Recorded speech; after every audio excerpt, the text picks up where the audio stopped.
स्मृतिपुराणानाम्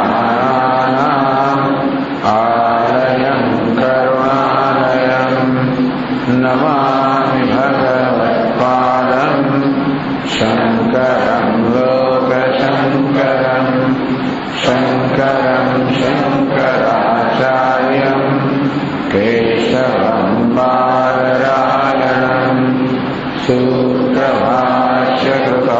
वन्दे भगवन्तौ पुनः पुनः ईश्वरो गुरुरात्मेति भेदविभागिने व्योमवद्व्याप्तदेहाय दक्षिणामूर्तये नमः। ईशानीशादिभेदेन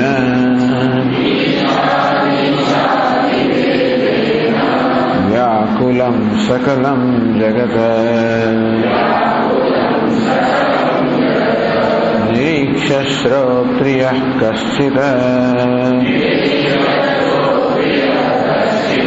श्रुतार्थग्रहणक्षमः।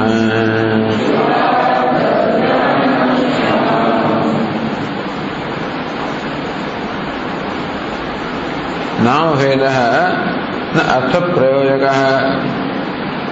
આત્મા માટે આ બધા જુદા જુદા શબ્દોનો પ્રયોગ કરવામાં આવે. સત, ચિત, આનંદ, અદ્વિતીય આવા અનેક શબ્દોનો પ્રયોગ આત્મા વિશે કરવામાં આવે. અર્થભેદ પ્રયોજક આ બધા શબ્દો જુદા જુદા અર્થ પહોંચાડવા માટે નથી. નહીં પ્રકાશ સુખયો સત્તાયા આપે ભેદની.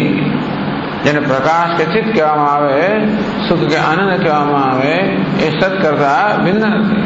ભેદથી આમ પ્રકાશ કે ચિત્ત શબ્દ આપણામાં જે જ્ઞાન જન્માવે છે અને આનંદ શબ્દ જે જ્ઞાન જન્માવે છે એ જ્ઞાન સત શબ્દ પણ જન્માવે છે. અર્થાત એ જુદા જ્ઞાન જન્માવતા નથી. જાયતે ધીમતામ કાવી નામાંતર સમીરણા. જે બુદ્ધિમાન છે, વિવેકી છે, એમને આ શબ્દો સામે ભિન્ન ભિન્ન પ્રકારના ખ્યાલ જન્મતા નથી. એક જ જ્ઞાન જન્મે છે. પિતા પુત્ર પ્રતિર્ભ્રાતા. જેમ એક જ દેવદત્તને કોઈ પિતા કે પુત્ર કે પતિ કે ભાઈ કે, પરંતુ જીવિત એ દેવદત્ત વિશે ભિન્ન ભિન્ન મતિ જન્મતી નથી. શબ્દાસ તદ્વત ઇમે શબ્દાહ સદાદ્યાહ મયી કીર્તિતાહ. તે રીતે કહે છે પોતે આત્મા પોતે પરમાત્મા પોતે જ કહે છે કે આ પ્રકારે મારામાં આ સચ્ચિત આનંદ શબ્દો બધા મારા વિશે કહેવાય છે. મારામાં કોઈ ભેદબુદ્ધ ઉત્પન્ન નથી કરતા. અસન્નાહમ પહેલું તો એવું કહ્યું કે દરેક શબ્દ પોતે શું નથી એ કહે છે. અસન્નાહમ ભવામ્યસ્માત સત શબ્દોમય વર્તતે. કારણ કે મારા માટે સત શબ્દોનો પ્રયોગ થાય છે માટે હું અસત નથી. નહીં વંધ્યાસુતસ્ય રૂપમ મમ કથંચન. જેમ વંધ્યાસુત નથી એવું મારું નથી પણ ક્યારે પણ ના હોય. કારણ કે મારામાં હું સત કહેવાઉં છું માટે હું નથી એવું ક્યારે પણ ના હોય. આમ સત શબ્દ મારામાં નથી પણ નિષેધ કરે છે. જડમ નાહમ ભવામ્યસ્માત પ્રકાશાખ્યામય સ્થિતા. મારો પ્રકાશાખ્યા પ્રકાશ એવું નામ કે શબ્દ મારો વપરાય છે માટે હું ક્યારે જળ ના હોઉં. હું સ્વયં પ્રકાશ છું. મારો પ્રકાશિત પણ ન હોય એવું ક્યારે પણ ના હોય. ઘટાદૈર મે રૂપમ નાન્ય બોધમ કથંચન. આ ઘટપટ વગેરે જેમ બીજા પ્રકાશની અપેક્ષા રાખે છે એમ હું ક્યારે અન્ય પ્રકાશની અપેક્ષા ના રાખું. કારણ કે મારામાં ચિત્ત શબ્દનો પ્રયોગ થાય છે. દુઃખમ નાહમ ભવામ્યસ્માત સુખ શબ્દો વિવિધ્યતે. હું ક્યારે પણ દુઃખ ન હોય શકે. મારામાં સુખ શબ્દનો આનંદ શબ્દનો પ્રયોગ છે માટે દુઃખ ક્યારે પણ મારામાં હોય જ નહીં. પ્રતિકોલ શેષો વા નાહિ શકથ્યતે. જેમ એટલે કે દુઃખ મારામાં ના એટલે શું? ક્યારે મારામાં પ્રતિકૂળતાનો ખ્યાલ ના જન્મે મારા વિશે. જેમ સર્પના ખ્યાલથી આપણો પ્રતિકૂળતાનો કે શત્રુનો ખ્યાલ જન્મે તેવી રીતે આ હુંમાં ક્યારે પ્રતિકૂળતાનો ખ્યાલ ના હોય. હું સાથે ક્યારે પણ નથીપણાનો ખ્યાલ હોય નહીં. ક્યારે જડપણાનો ખ્યાલ હોય નહીં. દુઃખપણાનો ખ્યાલ હોય જ નહીં. એટલે હું અને પ્રતિકૂળતા ક્યારે સાથે ના હોય. કે અનુકૂળતા પણ ના હોય. અનુકૂળ પણ હંમેશા બીજો વિષય હોય. અનુકૂળતા પ્રતિકૂળતા એવા કોઈ ખ્યાલ હું સાથે હોય નહીં, આનંદનો જ ખ્યાલ હોય. એવમ આત્માદિ શબ્દાશ્ચ વર્તન્તે મયી સર્વદા. આ પ્રકાર આત્મા એક, અદ્વિતીય, અસ્થૂલમ, અનણુ, અહસ્વમ અનેક બધા શબ્દોનો પ્રયોગ મારે પણ થાય. એ બધા મારા વર્તમાન છે. અર્થાત હંમેશા મારું જ પ્રકાશન, મારા સ્વરૂપનું પ્રકાશન ઉદ્ઘાટન કરે છે. સચ્ચિદાનંદ રૂપેસ્મિન સર્વભેદ વિવર્જિત. સચ્ચિદાનંદ સ્વરૂપ છું, બધા પ્રકારના ભેદ રહિત છું એવા હુંમાં. જેમ સચ્ચિત આનંદ શબ્દનો પ્રયોગ થાય તેવી રીતે આત્માનો એક, અદ્વિતીય, અસ્થૂલ, અનણુ આ બધા શબ્દોનો પ્રયોગ થાય. તો બે પ્રકારના શબ્દો છે. આ સચ્ચિત આનંદ એક, આ શબ્દો કેવા છે? જે દક્ષિણાવૃત્તિથી હું શું છું એનો બોધ આપે છે. આ જો છે હું નથી એનો બોધ આપે છે. જ્યારે અદ્વિતીય, અસ્થૂલ, અનણુ બધા હું જે નથી એનો બોધ આપે છે. આ પ્રત્યેક પદ કે શબ્દ પણ એકબીજા ભિન્ન છે. ન પ્રકાશ સુખાદન્ય પ્રતિકૂલ તથા હવે. આ પ્રકાશ ચિત્ત ક્યારે પણ સુખથી, આનંદથી અન્ય ના હોય, પ્રતિકૂળ ના હોય, અનુકૂળ ના હોય. એ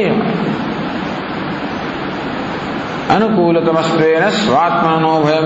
કારણ કે આત્મા તો અનુકૂળતમ છે અને માટે ક્યારે પણ પ્રકાશ પણ અનુકૂળતમ છે. તેથી અન્યપણું, અનુકૂળપણું, પ્રતિકૂળપણું ન હોઈ શકે.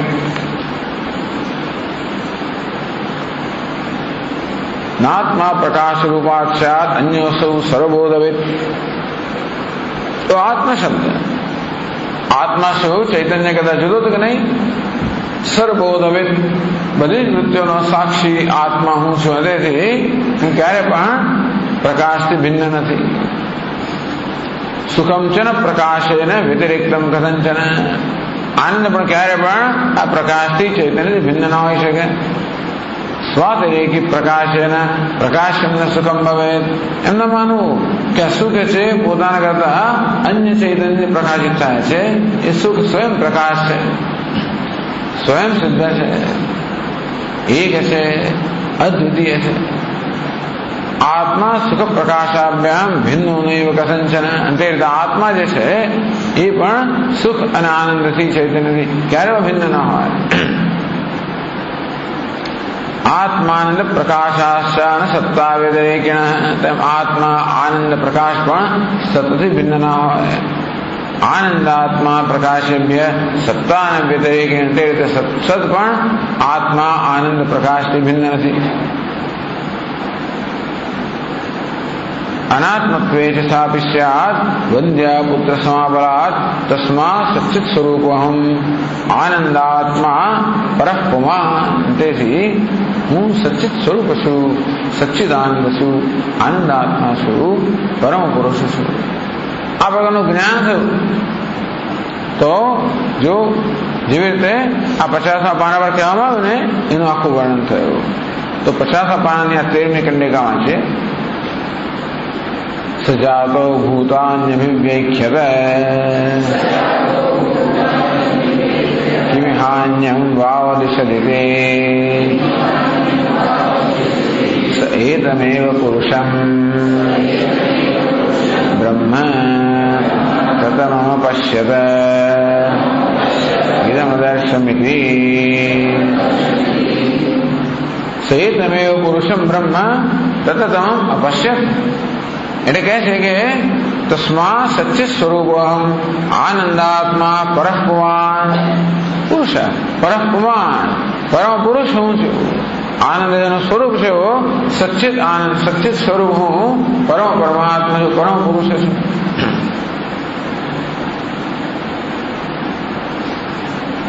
અને 127 પાના પર 328 શ્લોકમાં કહે છે એવં ચ ત્રિવિધ પરિચ્છેદ રાહિત્યાત અનંત પદાર્થ ભેદોપી સિદ્ધ હેતિ. આ પ્રકારે બધા પ્રકારની મર્યાદાઓથી રહિત હોવાના કારણે અનંત શબ્દ પણ મારામાં વ્યવસ્થિત રીતે સિદ્ધ થાય છે. તેમ સત્યમ, જ્ઞાનમ, અનંતમ તો સત, ચિત, આનંદ, આત્મા આ બધા શબ્દો કેવી રીતે મારામાં વ્યવસ્થિત રીતે યોગ્ય છે. તે જ રીતે બધા પ્રકારની મર્યાદાઓથી રહિત હોવાના કારણે અનંત શબ્દ પણ મારામાં બરોબર લાગુ પડે છે. એ વાત કરે છે 328મા શ્લોકમાં. અનંતો દેશ કાલાદિ ભેદ ગંધ વિવર્જિત ઉક્તે મય્યતો વિશ્વમ અધ્યસ્તમ સૃજિ સર્પવત સદસદ્દેશ કાલાદિ શબ્દ પ્રત્યય ગોચર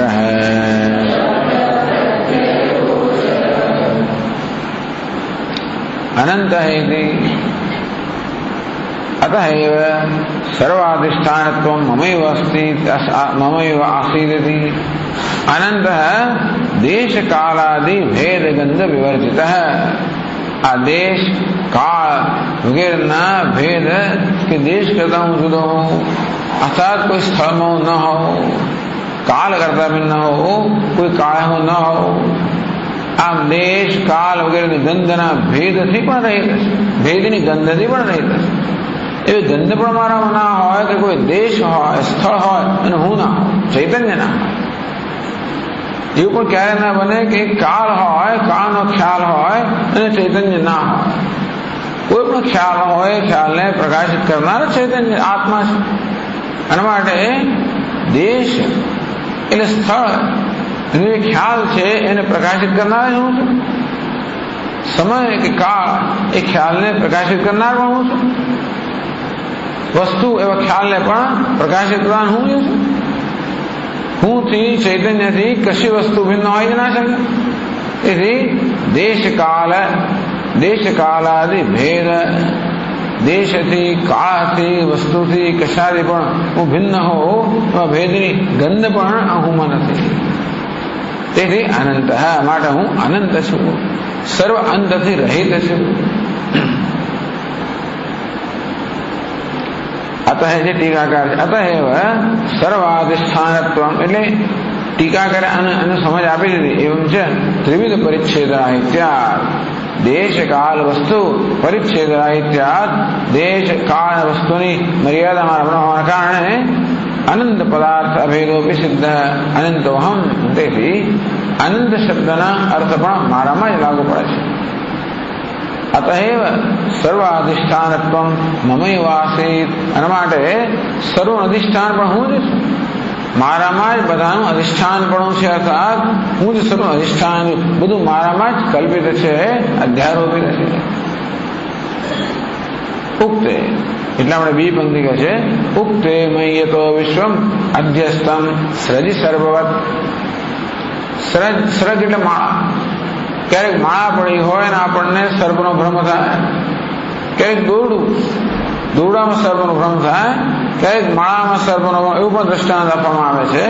સૃજિ સર્વવત સર્ગ અર્થાત માળામાં જેવી રીતે સર્પનો અધ્યારોપિત છે તેવી રીતે વિશ્વમ અધ્યસ્તમ ઉક્તે મય.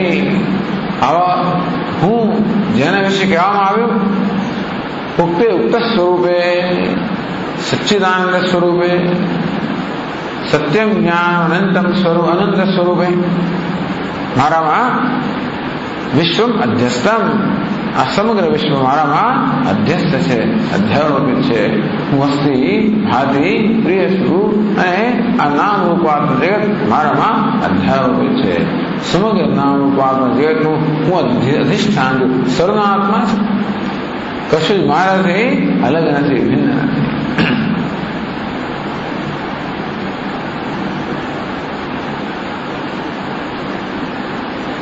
એટલે ટીકા કરે છે તથા ચ સર્વ શબ્દાનામ સર્વ જ્ઞાનાનામ વિષય પ્રદાતૃત્વેન અહમેવ ઉપજીવ્ય ઇતિ. પણ જે કોઈ શબ્દ હોય, જે કાંઈ છે મારા પર અધ્યારોપિત છે, જે કાંઈ છે એનું અધિષ્ઠાન છું. અને અધિષ્ઠાન હંમેશા અધ્યારોપનો આત્મા હોય. અને તેથી જે કંઈ નામરૂપ છે એનું આત્મા છે, એનું સાર તત્વ છે. જેવી રીતે માટી ઘડાનો આત્મા છે, સાર તત્વ છે, અથવા રજ્જુ સર્પનો આત્મા છે, સાર, તેવી રીતે પ્રત્યેકનું આત્મા છે, દરેકનું સાર તત્વ. આમ સર્પ કોને કારણે છે? રજ્જુને કારણે. તેવી જગતમાં જે કાંઈ છે એ કોને કાંઈ? મારે કારણે છે. આમ રજ્જુ છે સર્પને જીવન પ્રદાન કરે છે. આ સર્પ જીવે છે. સર્પ છે કોને કારણે? રજ્જુને. રજ્જુ પર આધારિત છે, રજ્જુને કારણે જીવી રહ્યો છે. અને તે રીતે સમગ્ર જગત પણ કોને કારણે જીવી રહ્યું છે? મારે કારણે. તથા તેથી સર્વ શબ્દાનામ સર્વ જ્ઞાનાનામ છે વિષય પ્રદાતૃત્વેન. બધા શબ્દો છે, ઘટ પટ મઠ, જે કોઈ શબ્દ પ્રવર્તમાન છે, અને એ શબ્દો જે કોઈ પ્રકારનું જ્ઞાન કે ખ્યાલ ઉત્પન્ન કરે એ બધું કોને કારણે છે? આ ઘડો જે છે, આ ઘડો જે છે એ શબ્દ, એ ઘડો શબ્દના પ્રયોગને કારણે જે ખ્યાલ જન્મે બંને, એ બધાનો આત્મા કોણ છે? તો કે ખરેખર આ ઘટ ભલે શબ્દ હોય, એ ઘટનું તત્વ કયું? ઘડો શું છે આપણે અન્વેષણ કરીએ તો ઘડો માટી છે, માટી પૃથ્વી છે, પૃથ્વી કણ છે કે અણુ છે, અણુ પરમાણુ છે, એમ કરતા કરતા આ અન્વેષણ કે શોધ આપણને ક્યાં લઈ જાય? હુંમાં લઈ જાય, અસ્થિ ભાતિ પ્રિયમાં લઈ જાય. આમ જે કોઈ શબ્દ હોય, ઘટ પટ મઠ, અને એ શબ્દને કારણે જે કંઈ જ્ઞાન થતું હોય બધું કોને કારણે છે? અસ્થિ ભાતિ પ્રિય. એમ કહી શકાય કે અસ્થિ ભાતિ પ્રિય એ હું જ આ ઘટ પટ મઠ આ બધા રૂપમાં અભિવ્યક્ત થયેલું છે. જેમ માટીને ઘડાનો આત્મા કહેવાય, એમ પણ કહેવાય કે માટી આ ઘટ વગેરે રૂપની અંદર અભિવ્યક્ત થયેલી છે. માટી જ ઘડા શબ્દનો પ્રાણ છે ને, આત્મા છે. તેથી માટી આ ઘડા શબ્દ જે સર શબ્દાનામ વિષય પ્રદાતૃત્વ, આ માટી ઘડાને ઘડાપણું પ્રદાન કરે છે. તેમ જે જગ્યાએ કશું પણું હોય, ખુરશી પણું, ટેબલ પણું, ઘડા પણું, માણસ પણું, પશુ પણું, એ કોને કારણે છે? એ હુંને કારણે છે. જે કોઈ શબ્દ છે એ શબ્દને વિષય પ્રદાતૃત્વ, એનું વિષય પ્રદાન કરું છું. ઘટ શબ્દ છે એનો વિષય છે એ મારે કારણે છે. એ ઘટ શબ્દ છે એનું જ્ઞાન છે એ પણ મારે કારણે છે. અહમ એવો ઉપજીવ્ય હૈ. આ બધાને ખરેખર તો બધાને ધારણ કરનાર, બધાનું પાલન કરનાર વિષ્ણુ ભગવાન પાલન કરે ને, આ માટી ઘડાનું પાલન કરે. તેવી રીતે જગતનું ઉપાદાન કારણ કયું? અસ્થિ ભાતિ પ્રિય. એ જગતનું ઉપાદાન કારણ છે. અને ઉપાદાન કારણે હંમેશા બધી વસ્તુનો આધાર હોય, બધાને ધારણ કરતો હોય, બધાનું પાલન કરતું હોય, બધાનું જીવન હોય, બધાનો પ્રાણ હોય. તે રીતે હું પણ બધાને ધારણ કરનાર છું, બધાનું જીવન છું, બધાનો પ્રાણ છું. દેખે છે સદસદ દેશ કાળાદિ શબ્દ પ્રત્યય ગોચર. સત કહો અસત કહો, સદસત શબ્દ કાર્ય કારણવાચક. સત એટલે કાર્ય, અસત એટલે કારણ, સત એટલે સ્થૂળ, અસત એટલે સૂક્ષ્મ, સત એટલે છે, અસત એટલે નથી. પણ અહીંયા કહ્યું સત એટલે કાર્ય ઉપજેલું છે, અસત એટલે કારણ. સદસત દેશ કાળાદિ, કાર્ય કહો, કારણ કહો, દેશ કહો, કાળ, આ બધા શબ્દો છે ને. આ બધા શબ્દોને જીવન કોણ પ્રદાન કરે છે? આ બધા શબ્દોનો પ્રયોગ થઈ શકે છે. આ બધા શબ્દોનો એક વિષય છે, અને દરેક શબ્દ એક ખ્યાલ જન્માવે છે. આમ દેશ એવો શબ્દનો પ્રયોગ કરીએ, એ દેશ શબ્દ કશીક વસ્તુ જણાવે છે અને એ ખ્યાલ મારો ઉત્પન્ન કરે છે. કાલ એવા શબ્દનો પ્રયોગ કરીએ ત્યારે પણ એ કશું જણાવે છે, એ ખ્યાલ ઉત્પન્ન કરે છે. કાર્ય, કારણ, આ પ્રત્યેક શબ્દ નો એક વિષય છે, એનો એક વિષય અને એનો એક ખ્યાલ છે. એ વિષય કોણ છે? હું વિષય છું. ખરેખર મારા સિવાય કશું છે જ નહીં. ઘડો કહો તો પણ હું, દેશ કહો તો પણ હું, કાળ કહો તો પણ હું, ઘડો કહો તો પણ હું જ. હું ના હો તો ઘડો ના હોઈ શકે. ઘટ કહો, પટ કહો, દેશ કહો, કાલ કહો, એ જ અસ્થિ, ભાતિ, પ્રિય, એ જ આ બધું ભિન્ન ભિન્ન નામથી, બધાથી, શબ્દથી, પ્રત્યયથી જણાવાય છે. તેથી જે કંઈ શબ્દનો પ્રયોગ થાય એ બધા મારી જ વાત કરે છે. कुर्सी कहो કે ટેબલ કહો, સાપ કહો કે ઝેર કહો, દુષ્ટ કહો કે શૈતાન, જે કહો, વાસ્તવમાં બધા કોના નામ છે? મારા નામ છે. સદસદ દેશ કાળ આદિ શબ્દ પ્રત્યય ગોચર. આ બધા શબ્દો અને શબ્દોથી ખ્યાલ જન્માવે છે. બધાનો હું જ વિષય છે. આ બધાનો અર્થ હું જ થયો છેવટે. કોઈ પણ શબ્દોનો અર્થ છેવટે આત્મા જ થાય.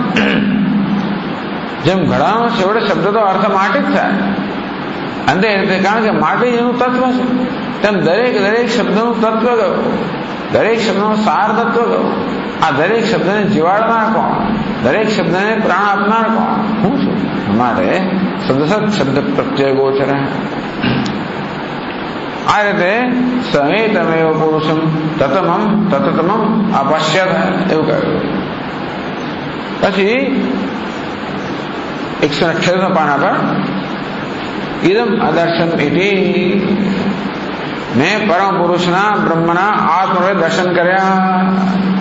ઇતિ એમાં જે પ્લુત છે એ આશ્ચર્ય વ્યક્ત કરે છે. તો એ વાત 329 શ્લોકમાં કહે છે.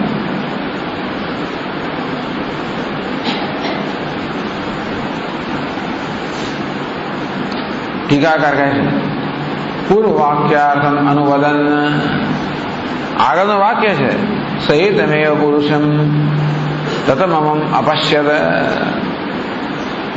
તતમમ અપશ્યત એ વાક્યના અર્થનો અનુવાદ કરતા પછી ઇદમ અદર્શમ ઇતિ અંશમ કથમ કથેત કથમ અવિશ્યસ્ય આત્મા.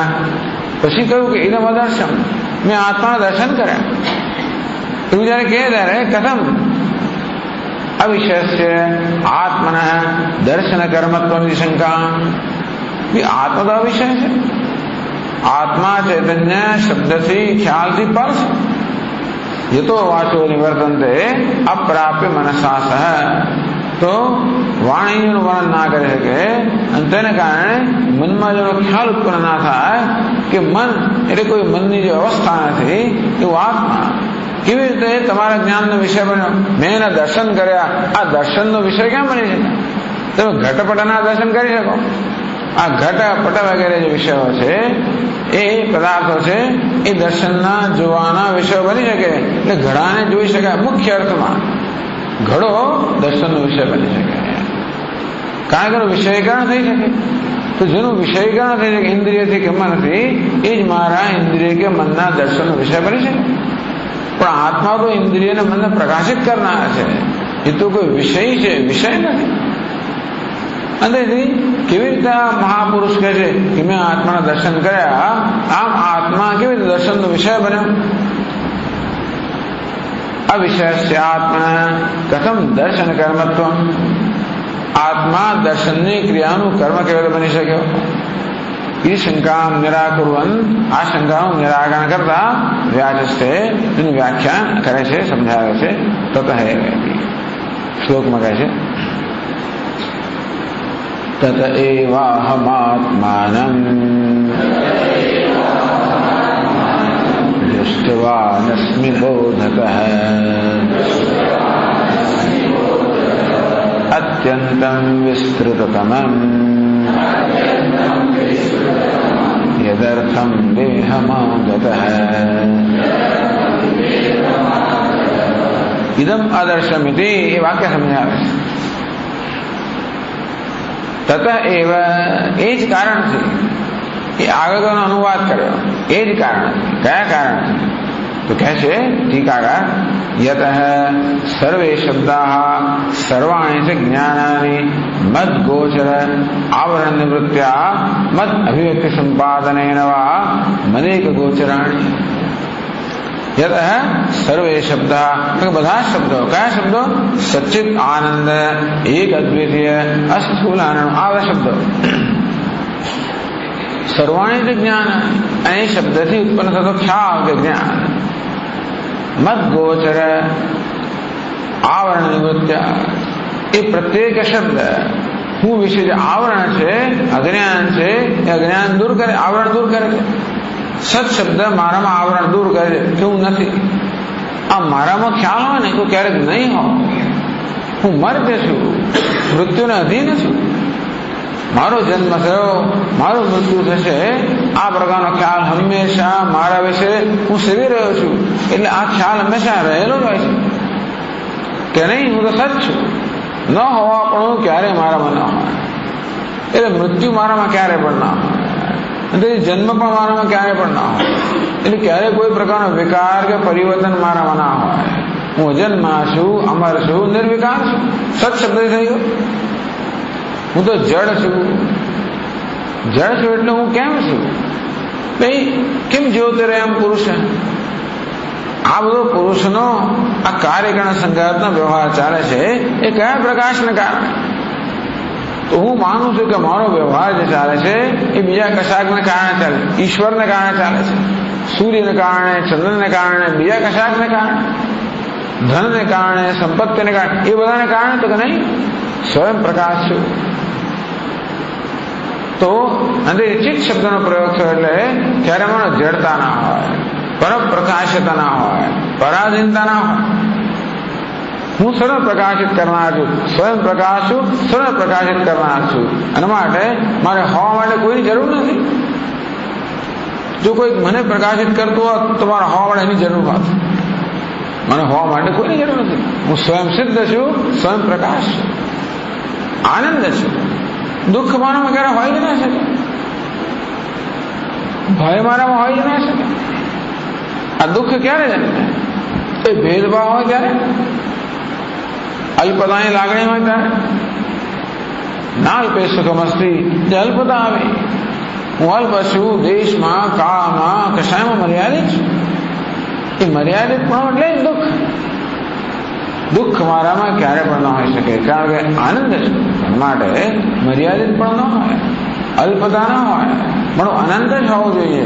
દેશ કાળ વસ્તુનો કોઈ પરિચ્છેદ મર્યાદા મારા હોય જ નહીં. કશી વસ્તુમાંથી ભિન્ન હોય જ નહીં. કશી વસ્તુ મારામાં મર્યાદા ઉત્પન્ન કરી શકે જ નહીં. આ શબ્દના આવા ખ્યાલ છોડી દેવાના જે ખ્યાલ પર પકડી રાખે છે. હું અલ્પ છું, મર્યાદિત છું એવો ખ્યાલ ધરાવવા માટે મારી પાસે કોઈ વાજબી કારણ નથી. કોઈ પકડી નાખે છે. મારો જન્મ છે, મૃત્યુ છે, મર્ત્ય છું, આ બધું ખરેખર આ બધા ખ્યાલને ધરાવવા માટે કોઈ વાજબી કારણ કોઈ પકડી રાખે છે. તે બધા પકડી રાખે છે ખ્યાલો. હું વર્તન કરે છું. એટલે પ્રત્યેક શબ્દ આપણને આ બધા ખ્યાલો આપણે છોડાવડાવે છે. અને એ પ્રત્યેક શબ્દ મારા વિશે જે જ્ઞાન છે, આવરણ છે, ભ્રમ છે, એ ભ્રમની નિવૃત્તિ કરે છે. કારણ કે મારામાં ભિન્ન ભિન્ન પ્રકારના ભ્રમ છે, એટલા માટે એ જુદા જુદા પ્રકારના ભ્રમને નિવૃત્ત કરવા માટે આ જુદા જુદા અનેક શબ્દોનો પ્રયોગ થાય છે. બાકી તો કોઈ પણ એક શબ્દ પર્યાપ્ત છે. છતાં મને મદદ કરવા માટે, એટલે મારા માટે સરળ કરવા માટે. શાસ્ત્રે એક જ શબ્દ કયો હોત તો પણ છેવટે એને કામ કર્યું હોત, પણ આખી પ્રક્રિયા સરળ બનાવવા માટે, જેથી આ બધા શબ્દોની મદદથી અનેક બધા ભ્રમને ઝડપથી દૂર થઈ શકે. એટલા માટે સર્વે શબ્દા સર્વાણી છે જ્ઞાની મદ ગોચર આવરણ નિવૃત્ત. મારામાં રહેલું જે આવરણ છે નિવૃત્ત કરીને, અથવા આ ઘટપટા શબ્દો છે એ શું કરે છે? સર્વે શબ્દ એટલે કહે છે કે મત અભિવ્યક્તિ સંપાદને નવા. આ ઘડા રૂપમાં હું જ અભિવ્યક્ત થયેલો છું. ઘટપટ બધા રૂપમાં હું જ અભિવ્યક્ત થયેલો છું. ક્યાં તો જે શબ્દો જે સચ્ચિત આનંદ એ હું વિશેનું આવરણ દૂર કરે, ત્યાં ઘટપટ માટે શબ્દો છે એ મારી અભિવ્યક્તિ પ્રગટ કરે. મદ એક ગોચર બધા શબ્દો છેવટે મારામાં જઈને જ પરિવર્તિત થાય છે. કોઈ પણ શબ્દ સચ્ચિદાનંદ શબ્દો પણ છેવટે તો મારામાં જ પરિવર્તિત થાય. ટૂંકમાં એ મારામાં જઈને જ વિરમે. કેવી રીતે? મારા વિશેના ભ્રમ દૂર કરને. અને ઘટપટ શબ્દો પણ મારામાં જઈને જ વિરમે, અસ્થિભાતી પ્રિયમાં જઈને જ વિરમે. કઈ ઘટપટ નામરૂપ છે, એ નામરૂપ મિથ્યા છે, અર્થાત કશાક પર આધારિત છે, અને એની અસ્થિભાતી પ્રિય પર આધારિત છે. આ બધા શબ્દો છે મારામાં જઈને જ વિરમે. મદિક ગોચરાણી, એવું કેમ? તમારા ચેતનમાં છે ને વિરમે? કેમ બીજી કશી વસ્તુમાં શબ્દનો પ્રયોગ ના થાય? જડેશું આવરણ પ્રત્યે અભાવાદ. જો આવરણ ક્યાં હોય? ચેતનમાં છે. જડમાં આવરણ ના હોય. હું એક જ ચેતન છું અને આવરણ અજ્ઞાનનું આવરણ તો હું જ છું. પણ સચિત શબ્દો વગેરે જે છે જે અજ્ઞાનનું આવરણ દૂર કરનારા હોય એ હું એક ચેતનનું આવરણ દૂર કરે બીજા કશા, એટલે એ શબ્દો મારામાં જ વિરમે. અથવા તો બદ અતિરેકેણ તેષામ દુધ નિરૂપિત્વાદ, અથવા તો આ ઘટપટા શબ્દો પણ અસ્થિ ભાતિ પ્રિય હું સિવાય એનું નિરૂપણ થઈ જ ના શકે. એ હોય ને અસ્થિ સિવાય હોઈ ના શકે, ભાતિ સિવાય ભાસી ના શકે, પ્રિય સિવાય ઉપયોગિતા ના હોય. બંને રીતે જો આ ટીકાકાર બંને રીતે સમજાવે છે કે બે પ્રકારના શબ્દો છે. સદસદ વ્યતિરેકેણ, આ સદસદ દેશ કાલ વગેરે શબ્દો જે છે એ કેવા છે? મારી અભિવ્યક્તિ કરે છે. અને ચેતન સિવાય કેમ તમારા સિવાય બીજું કશે અભિવ્યક્તિ ના કરે તો કે નહીં? મારા સિવાય એ શબ્દો એ પદાર્થ હોય જ ના શકે. મદ અતિરેકેણ તેષામ નિરૂપ્યત્વાદ, મારા સિવાય અસ્થિભાદી પ્રિય સિવાય આ ઘટપટ મઠ કોઈ વસ્તુ હોય તો નિરૂપણ થઈ જ ના શકે. વ્યતિરેકેણ અભાવ, આ નામ રૂપમાંથી અસ્થિભાદી પ્રેય લઈ લેવામાં તો કશું બચે જ નહીં. જેવી રીતે ઘડામાંથી માટી લઈ લેવામાં આવે તો ઘડો નામની વસ્તુ રહેની માટે માટીથી ભિન્ન ઘડાનું નિરૂપણ ના થઈ શકે. અને તે રીતે અસ્થિભાદી પ્રેય ભિન્ન કોઈ નામ રૂપ નિરૂપણ થઈ ના શકે. તત હેવ યત આવું છે એટલા માટે. એટલે યતમાં આ બધું કહી દીધું. અત્યાર સુધી જે બધી ચર્ચા થઈ સહિતમેવ પુરુષમ બ્રહ્મ તતમમ અપશ્યત, એટલે કહ્યું એ બધું આ યત જ જણાવ્યું. આ બધા શ્લોકમાં શું બનાવ્યું? કેવી રીતે આ સચ્ચિત આનંદ આ બધા શબ્દો મારામાં જ વિરમે છે. એ શબ્દો પરસ્પર વિરુદ્ધ નથી અને એકથી વધારે અર્થ ઉત્પન્ન કરતા નથી. અને એ સિવાય જે દુનિયા છે એ મારામાં અધ્યારોપિત છે. અધ્યારોપિત હોવાના કારણે ક્યારે અધિષ્ઠાનથી અલગ હોય જ નહીં. અને એથી ઘટપટ વગેરે જે શબ્દો છે એ પણ અસ્થિભાદી પ્રેય હુંથી અલગ છે જ નહીં. એ મારી જ અભિવ્યક્તિ કરે છે. એવું હોવાના કારણે હું એક છું, અદ્વિતીય છું, અન્ય કાંઈ જ નથી. અને મારે અનંત છું, મારે બ્રહ્મ છું, સર્વવ્યાપક છું. તતઃ એવ, તો કહે છે ટીકા, ઉપપાદ સંબંધાત વેદાંત વાક્યાત તજન્ય બોધત આત્માનમ દુષ્ટવાન અસ્મિ બોધત. અને તેથી જ્ઞાન ઉપવાદ સંબંધાત વેદાંત વાક્યાત, અહમ બ્રહ્માસ્મિ વેદાંત વાક્ય મહાવાક્ય. એમાં ઉપવાદ સંબંધાત અહમનો અને બ્રહ્મનો સંબંધ શું હોય? તો કે ઐક્ય જ હોય. હું આમ ભલે અલ્પ જણાતો હોઉં, બ્રહ્મ ભલે અનંત કે પૂર્ણ જણાતો હોય, પૂર્ણ છે, પણ છતાં એ હુંનો વાસ્તવિક તપાસીએ તો અસ્થિભાદી પ્રિય, બ્રહ્મનો વાસ્તવિક તપાસીએ તો અસ્થિભાદી પ્રિય. તેથી ઉપપાદ સંબંધાત વેદાંત વાક્ય. તો બીજા બધા સંબંધો સંસર્ગ વગેરે લાગુ નથી પડતા. કોઈ સંબંધ લાગુ નથી પડતો, ઐક્ય જ લાગુ પડે છે. તજન્ય બોધક. તેથી એ વેદાંત વાક્યના પ્રયોગ જ્યારે આચાર્ય કરે એને કારણે જે બોધ મારામાં જન્મે છે. વૃત્તિ રૂપાત, એ બોધ છે ને તો વૃત્તિના રૂપ, જ્ઞાન વૃત્તિના રૂપમાં છે. તો એ પ્રશ્ન કર્યો કે આત્મા જે કશાનો વિષય ના હોઈ શકે, જે મન અને વાણીની પર છે એને તમે જાણ્યો કેવી રીતે? જાણવા આપણે મનમાં વૃત્તિ થવી જોઈએ ને. જાણવું, બોધ થવો, જ્ઞાન થવું, સાક્ષાત્કાર થવો, જે કોઈ શબ્દ તો અંદર કંઈ થવું જોઈએ ને, વૃત્તિ ઉત્પન્ન થવી જોઈએ. આ કયા પ્રકારની વૃત્તિ છે? આ વૃત્તિ આ વિષય આત્માને પણ વિષય કરનારી છે, જણાવનારી છે. ટૂંકમાં આ વૃત્તિ એવી છે કે જે આત્માને વિષયીકરણ નથી કરતી પણ આત્માને પ્રકાશિત કરે છે. આવરણ નિવૃત્તિ દ્વારા આત્માનું વાસ્તવિક સ્વરૂપ છે જેનો વિશે ભ્રમ હતો એ ભ્રમ નિવૃત્ત કરીને આત્માના વાસ્તવિક સ્વરૂપને પ્રગટ કરે છે. વૃત્તિ રૂપાત. તેથી આ પ્રકારનો સાક્ષાત્કાર કે જ્ઞાન હું તો અનંત છું, હું સચ્ચિદાનંદ છું. એટલે એવું જયારે પેલો કહે કે હું દસમો છું, એટલે એનો નથી કે દસમાને જુએ છે. જયારે બોધ કરાવો કે તું દસમો છે, હા મેં દસમાને જોઈ લીધો, તો પછી ગડબડ થઈ. यदि मन्य से सवय નથી તે દસમાને જોયો, હા મેં જોયું, એનું વર્ણન કરી આપો, તો પછી તમે બીજા કશાક ને જોયું છે. દસમો જોવાનો વિષય જાણવાનો વિષય છે, પણ જાણવાનો વિષય તો ખરો જ. દસમો છું એ પર્યાપ્ત નથી, હું દસમો છું તો ભાન થવું જોઈએ. તો નામ જ વૃત્તિ. પેલા ટ્યુબલાઇટ છે ને, હા બરોબર છે, એ ટ્યુબલાઇટ નામ જ જ્ઞાન વૃત્તિ. એ જ્ઞાન વૃત્તિ હું દસમો છું એ હકીકતને પ્રકાશિત કરે છે દૃષ્ટાંત સાથે. અને તે રીતે આ પ્રકારનું હું ટ્યુબલાઇટ, હા બરાબર, હું બ્રહ્મ છું. બધા ખ્યાલો દૂર થઈ ગયા. પેલા 1, 2, 3 કરીને બાકીના ખ્યાલ દૂર કર્યા. તેવી રીતે આ સચ્ચિત આનંદ, એક અદ્વિતીય આનંદ અસ્તુલ, જેટલાની જરૂર હોય એટલા શબ્દ. તો કે આ બધા ભ્રમને માંથી નિવૃત્ત થવા માટે જેટલા શબ્દોનો આ પ્રયોગની આવશ્યકતા હોય એ બધા શબ્દોના પ્રયોગ દ્વારા ત્યારે બધા ભ્રમ નિવૃત્ત થઈ ગયા. ત્યારે સ્પષ્ટ રીતે કે હા હું બ્રહ્મ છું.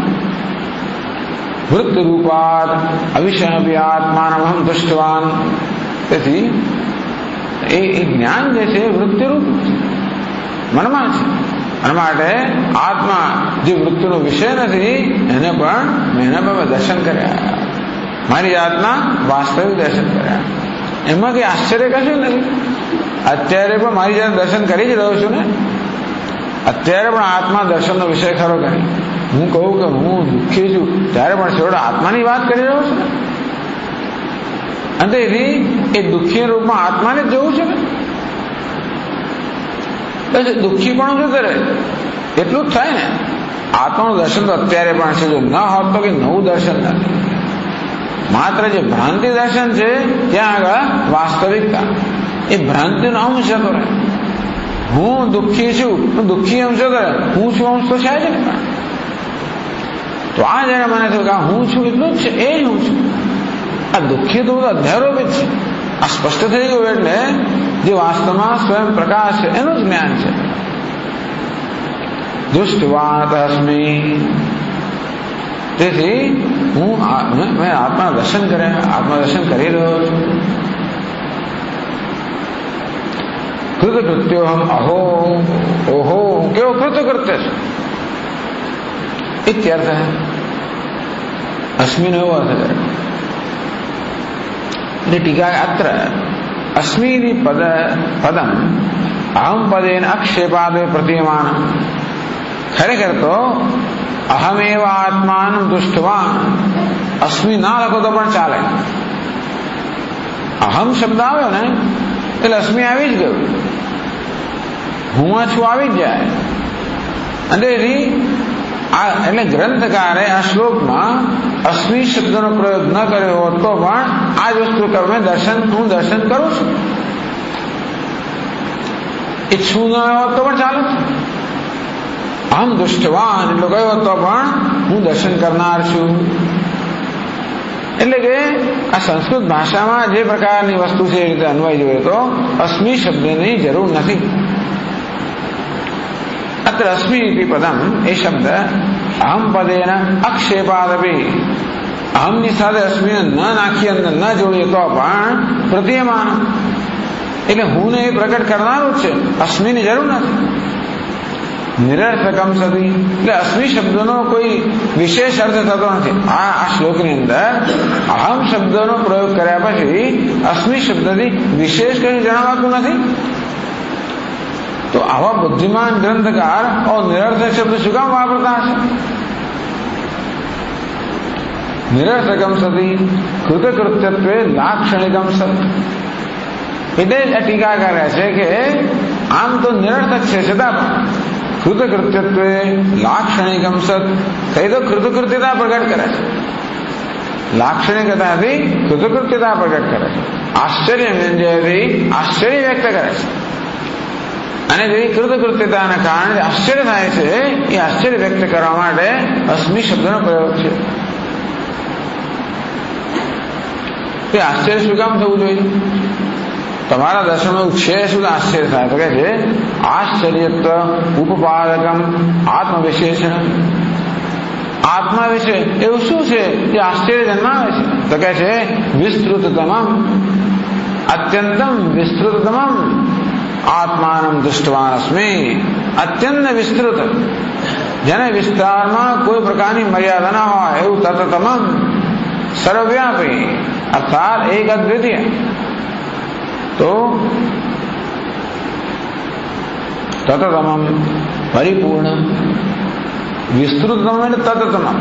એટલે શ્રુતિમાં જે તતમમ શબ્દ છે, જે તતતમમ હોવો જોઈએ, એનો અહીંયા અર્થ કર્યો વિસ્તૃતતમમ. પરિપૂર્ણ, સર્વ રીતે પૂર્ણ. અનાદિકાલાદારભ્ય પરિચ્છિન્નમ આત્માનમ મન્યમાનસ્ય પરિપૂર્ણ આત્મજ્ઞાનાત કિમન્યત ચિત્રમિતિ ભાવ. અનાદિકાલમ આરભ્ય, અનાદિકાળથી પ્રારંભ કરીને પરિચ્છિન્નમ આત્માનમ મન્યમાનસ્ય, જે પોતાને પરિચ્છિન્ન માનતો હતો અનાદિકાળ, જ્યારથી પણ અનાદિકાળથી આરંભ એવું તો કહેવાય ને પડશે ને. ટૂંકમાં હંમેશા પહેલેથી આવી જ નથી. અનાદિકાળથી મારી જાતને અલ્પ જ માનતો આવ્યો છે. અલ્પતાનો ખ્યાલ ક્યારેય દૂર થયો જ નથી. ક્યારેક ભૂલી જઈએ છું કે ભાઈ સૂંઘમાં ભૂલી જઈએ કે ભાઈ આપણે ઈચ્છા એકદમ પૂરી થાય ને ભૂલી જઈએ ને એટલે આપણે આનંદમાં આવી જઈએ. એ અલ્પતા વળી અલ્પતાનો ખ્યાલ પકડે મને પાછું દુઃખી થઈ જાય. આનંદનો નશો જરા ઉતરી જાય ને તરત પેલો ખ્યાલ પકડી લે પાછો પકડાયો, પાછો આમ તેમ કરી કરીને દારૂ પી પાછો કંઈક એટલે વિષયનો કોઈ રીતે ટૂંકમાં આ વિષયને માણીને કંઈક નશો ચડાવો પાછો. ઘણીમાં નશો ચડે નહીં પાછો. દર વખતે ચડે એવો નિયમ એ નથી. દર વખતે ઊંઘવાની કોઈ ઊંઘ આવે એવો નિયમ નથી. અડધીથી શરૂ કરો, 1 2 એમ વધતું જ જાય. પછી તેવી રીતે ક્યારેક વળી પાછું કંઈક નશો ચડી ગયો, વળી પાછું ભૂલી ગયો અલ્પતાને, એકદમ આનંદમગ્ન થઈ ગયો. જેવો નશો ઉતર્યો હતા ત્યાં અનાદિકાળથી મારી જાતને અલ્પ, પરિચ્છિન્ન, દુઃખી, પરતંત્ર, અસહાય માનતો આવ્યો હો. અને જયારે એકદમ જ મેં જોયું કે ઓહો, હું તો પૂર્ણ છું, પરિપૂર્ણ છું, કોઈ અલ્પતા નથી, અસહાયતા નથી. પરિપૂર્ણ આત્મજ્ઞાન છે કિમન્યત ચિત્રમ. એથી વધારે આશ્ચર્યજનક શું હોઈ શકે કે જે પોતાને અનાદિકાળ અલ્પ માનતો હતો એને એકદમ જોયું કે હું તો પૂર્ણ છું. કૃતકૃત્યત્વ ઉપાદક વિશેષણ પોતાની કૃતકૃત્યતા પ્રગટ કરે છે. અસ્મિ શબ્દ આ રીતે કૃતકૃત્યતા પ્રગટ કરે છે, આશ્ચર્ય પ્રગટ કરે છે. ઇદમ અદર્શમ ઇતિ. આ ઇતિ છે પ્લુત ઉચ્ચારણ. તો એકદમ અદર્શમ અહો, મેં પોતાના આત્માના સ્વરૂપનો બ્રહ્મ રૂપથી જોયું. અહો, આશ્ચર્ય. તો કૃતકૃત્ય છે. જીવનમાં જે કરવાનું થઈ ગયું, પામવાનું પમાઈ ગયું, એ શેનાથી પ્રગટ થાય છે? યદર્થમ દેહમાં જે કારણથી મેં આ દેહમાં પ્રવેશ કર્યો એ પ્રયોજન સિદ્ધ થઈ ગયું. કૃતકૃત્યતા એટલે જીવનનું પ્રયોજન સિદ્ધ થયું. યદર્થમ અતિસંકટે પ્રવેશ કૃત, મોટા ઉપાડે પ્રવેશ કર્યો બ્રહ્મરંધ્રમાં. એતમેવ સીમાન વિદાર્ય એતવા દ્વારા પ્રાપ્યતે. આ સીમાના વિદારણ કરીને છીરીને અંદર પ્રવેશ કરે. સંકટમાં એટલે શું જરૂર શું હતી? પણ શિવે આ પ્રવેશ શું કામ ને જીવ થયો કોણ જાણે? એટલે કહે છે અતિ સંકટે પ્રવેશ કૃત. આ શિવજીએ આ સંસારમાં અત્યંત સંકટમય સંસારમાં પ્રવેશ કર્યો. એ શું કામ કર્યું એ જ જાણે, એ જણાવી શકે એમ નથી, પણ પ્રવેશ તો એને જ કર્યો છે. તદ્ય સિદ્ધમ યદર્થમ. જે પ્રયોજનથી પ્રવેશ કર્યો છે ને માટે પોતાને જાણવા માટે, વાસ્તવમાં પોતાની જાતને જાણવા માટે પરમાત્માએ આ ઉપાધિમાં પ્રવેશ કર્યો. જેથી હું કોણ છું એવો પ્રશ્ન ઉપસ્થિત થાય, હું મારી જાત જાણી શકું. તો મારી જાતને જાણવા માટે કેટલું સંકટ. બાકી આપણે તો કોઈ જાતનું જોખમ ખેડી નહીં આવું બધું. વિચાર કરો, પોતાની જાતને જાણવા કેવું મોટું જોખમ ખેડ્યું. કેટલા દુઃખો વારી લીધા, કેટલા સંકટો વારી લીધા અનાદિકાળથી. તો અનાદિકાળથી અનેક સંકટ વરવાનું જે પ્રયોજન હતું તદ સિદ્ધમ, એ પ્રયોજન સિદ્ધ થઈ ગયું. એટલે કેમ અન્ય કૃતકૃત્યત્વ જ્ઞાન છે, આનાથી વધારે કૃતકૃત્યતા શું હોય? તો હંમેશા જે પોતાને અલ્પ માનતો હતો એ જયારે જોયું હું પરિપૂર્ણ છું એનું આશ્ચર્ય શું હોય? હંમેશા જે પોતાને જરૂરિયાતો માનતો હતો, ઈચ્છુક માનતો હતો, ભિક્ષુક માનતો હતો, જો કે અરે હું તો પૂર્ણ છું. અને તેથી આ દેહમાં આવવાનું પ્રયોજન સિદ્ધ થઈ ગયું. એથી વધારે કૃતકૃત્યતા શું હોય? એટલે આ વાક્ય આશ્ચર્ય પ્રગટ કરે છે, જોડે કૃતકૃત્યતા પ્રગટ કરે છે. તો 51 પાના પર જે છેલ્લું વાક્ય છે, અધ્યાય 1 ખંડ 3 નું છેલ્લું વાક્ય એ આપણે વાંચીએ. તસ્માદ ઇદંદ્રો નામ, ઇદંદ્રો હવૈ નામ, તમિદંદ્રમ સંતમ ઇન્દ્રૈત્યાચક્ષતે પરોક્ષેણ પરોક્ષ પ્રિયા ઇવ હિ દેવાઃ, પરોક્ષ પ્રિયા ઇવ હિ દેવાઃ.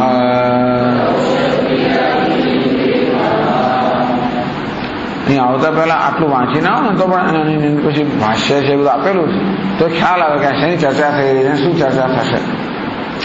તસ્માત ઇદંદ્રો નામ, અને તે જગ્યા પરમાત્માને શું કહેવું છે? ઇદમ દ્રષ્ટા, ઇદમ અદર્શમ. એને શું ઇદમ પરમાત્માના દર્શન કર્યા. ઇદમ શબ્દથી ખરેખર તો પરમાત્માની વાત કરે છે. ઇદમ અદર્શમ એટલે કહ્યું ને આત્માનમ દૃષ્ટવાન અસ્મિ. તો ઇદમ અને દ્રષ્ટા એમ કરીને ઇદંદ્ર શબ્દ બન્યો. તસ્માત ઇદંદ્રો નામ, એટલે ખરેખર તો પરમાત્માનું નામ ઇદંદ્ર હોવું જોઈએ. ઇદમ અર્થાત આ પરમાત્માને દર્શન કર્યા નામ ઇદંદ્ર કહેવાવું જોઈએ. ઇદંદ્રો હવૈ નામ, આ રીતે પરમાત્મા ઇદંદ્ર એવું નામ છે. તમ ઇદંદ્રમ સંતમ ઇન્દ્ર ઇત્યાચક્ષે, પરંતુ ઇદંદ્ર હોવા છતાં પણ એને ઇન્દ્ર કહે છે. ખરેખર નામ છે ઇદંદ્ર, પણ કહે છે ઇન્દ્ર. ઇતિ આચક્ષતે પરોક્ષેણ, તેથી એના નામનો સીધો ઉલ્લેખ નથી કરતા. પરમાત્માનું નામ તો ઇદંદ્ર હોવું જોઈએ, પણ આપણે ઇદંદ્ર શબ્દથી એને સંબોધતા નથી, ઇન્દ્ર શબ્દથી એનો ઉલ્લેખ કરીએ. આડકતરી રીતે સીધું નામ ના દઈએ. સ્વામીજી ક્યાં ગયા એમ પૂછીએ આપણે. સ્વામીજી આવી ગયા એટલે તમે આવી ગયા એમ ના કહેવાય. સ્વામીજી આવી ગયા અથવા અંદર વાત કરી તો પણ નામ લઈને વાત ના થાય. સ્વામીજી વગેરે કે ગુરુજી એવું કઈ કહીએ આપણે. પરોક્ષેણ, આમ આડકતરી રીતે પરોક્ષ રીતે આપણે હંમેશા કોઈ પણ આદરણીય સમજાવશે એને આપણે પરોક્ષ રીતે હંમેશા નિર્દેશ કરીએ, ક્યારે પ્રત્યક્ષ રીતે નહીં. એવું કેમ? પરોક્ષ પ્રિય એવા દેવા, આ દેવતાઓ છે હંમેશા પરોક્ષના પ્રેમી છે, એટલે એમને સીધે સીધી એમનો નિર્દેશ કરવામાં આવે એમને નથી ગમતું. એમનો પરોક્ષ રીતે આડકતરી રીતે નિર્દેશ કરવામાં આવે એમને ગમે છે. પરોક્ષ પ્રિય એવી દેવા, કારણ કે દેવતાઓ પરોક્ષ પ્રિય છે માટે ઇદંદ્રના બદલે એમને ઇન્દ્ર કહેવામાં આવે છે. આમ છેલ્લું વાક્ય દોહરાવવામાં આવ્યું એ બતાવે છે કે આ પ્રકરણ, આ અધ્યાય છે સમાપ્ત છે.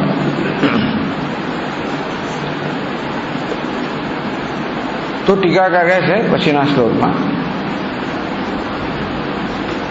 તસ્માત ઇદંદ્ર ઇત્યાદિ દેવા, પરોક્ષ પ્રિય વહી દેવા. એ આખો જ ફકરો ટૂંકમાં એ અંતમ વાક્યમ વ્યાચષ્ટે. તસ્માત ઇદંદ્રથી માણીને દેવાહા, આખો 14મો જે ફકરો છે એની હવે એ વાક્ય જે છે એની વ્યાખ્યા કરે. ઇદમ યસ્માદ 330માં શ્લોકમાં કહે છે, ઇદમ યસ્માદયમ દેવઃ દૃષ્ટવાનાત્મબોધતઃ ઇદંદ્ર નામા તેના ભૂગ આનંદાત્મા પરઃ પુમાન.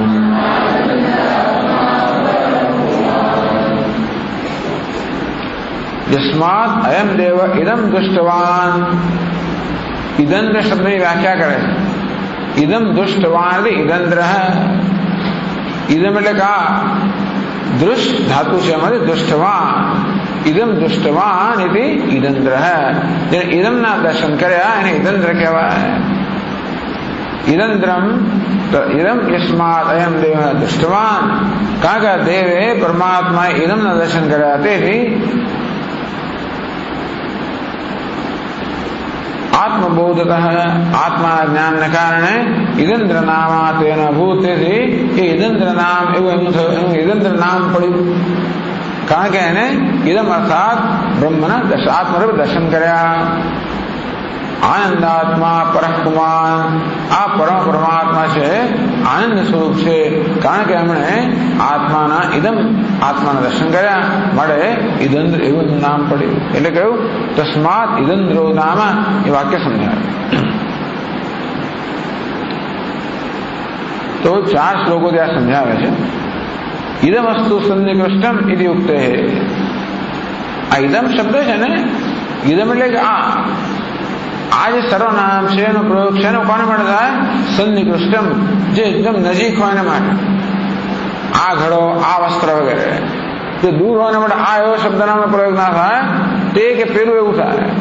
પણ આ જે સન્નિકૃષ્ટ હોય, સન્નિકાશ એટલે એકદમ નજીકમાં હોય, સન્નિધિમાં હોય, એના માટે આ એટલે કે એકદમ સર્વનામનો પ્રયોગ થાય.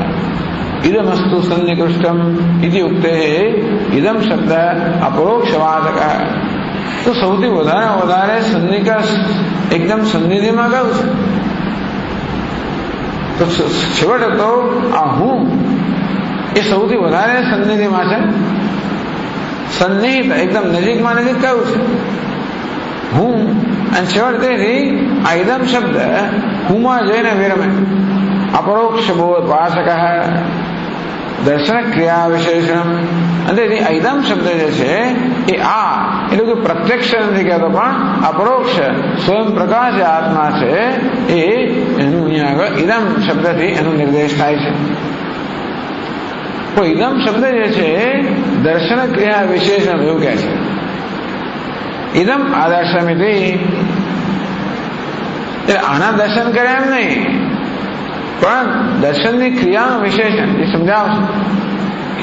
તથા સમજાવતા કહે છે અયમ દેવ એટલે શ્લોકમાં અયમ દેવ આત્મા યસ્માત આત્મબોધત આત્મસંબંધિનો ગુરુ વેદાંત વાક્યજન્યાત જન્ય જ્ઞાનાત ઇદમ અપરોક્ષમ યથા ભવતિ તથા સ્વરૂપમ દૃષ્ટવાન.